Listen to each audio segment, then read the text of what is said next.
You know, sometimes you come across a story that is so crazy you assume either it's totally false or it's actually parody. But this story, unfortunately, according to ABC correspondent Jonathan Karl in his new book, this story is unfortunately far too true.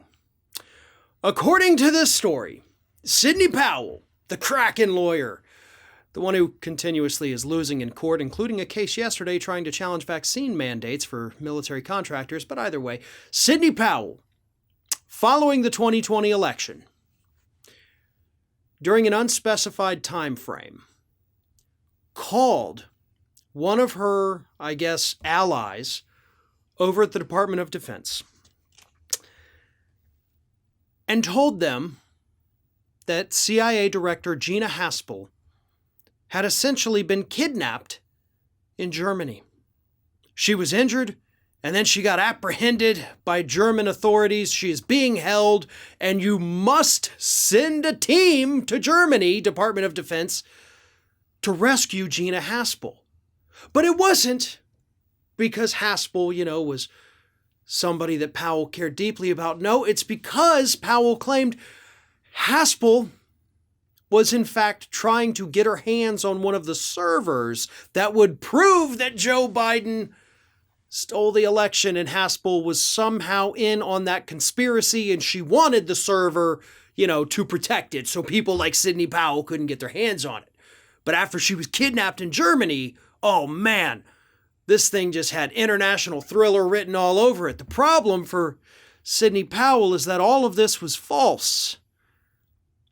It was based on a Q conspiracy that had been floating around online that had no basis whatsoever in reality, because the Department of Defense official that Sidney Powell called was able to easily verify, wait, Gina Haspel's actually, she's in her office. Like, she's here. I can see her. She has not been kidnapped in Germany. I don't even know. I mean, how in the world is Sidney Powell a human being that any other human being actually takes seriously at this point? This is nuts. I am surprised she didn't get a visit from the men in white coats to come take her away to a nice, cozy, padded room after making this phone call. That is truly shocking and honestly a little bit disturbing to me that didn't happen. I can't imagine what would happen if I called the Department of Defense and said, oh my God, the CIA director has been kidnapped in a foreign country trying to steal evidence of election fraud. And I'm sure I'd get a nice visit from some very nice people who only wanted to help me. But somehow not Sidney Powell. And that's a travesty. Because really this individual has gone on since then to only say crazy things. And to only further the big lie. And of course to whine about the fact that she doesn't have the financial resources to pay for these defamation lawsuits that she's facing.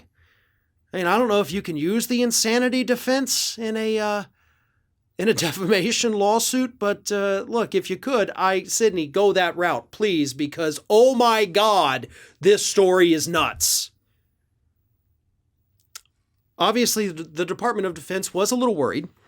Not for, Gina Haspel, but just for the fact that Sidney Powell was also trying to convince them that the election was stolen. So there was a little bit of, I don't want to call it panic within the Department of Defense. They knew she was nutso, but they also kind of were trying to figure out what to do. Then that is, of course, this is all according to Jonathan Karl in his new book. The new book is called Betrayal, the Final Act of the Trump Show. So yeah, there it is. If you needed any more evidence that Sidney Powell might not be all there, you just got it. And man, this one was a doozy.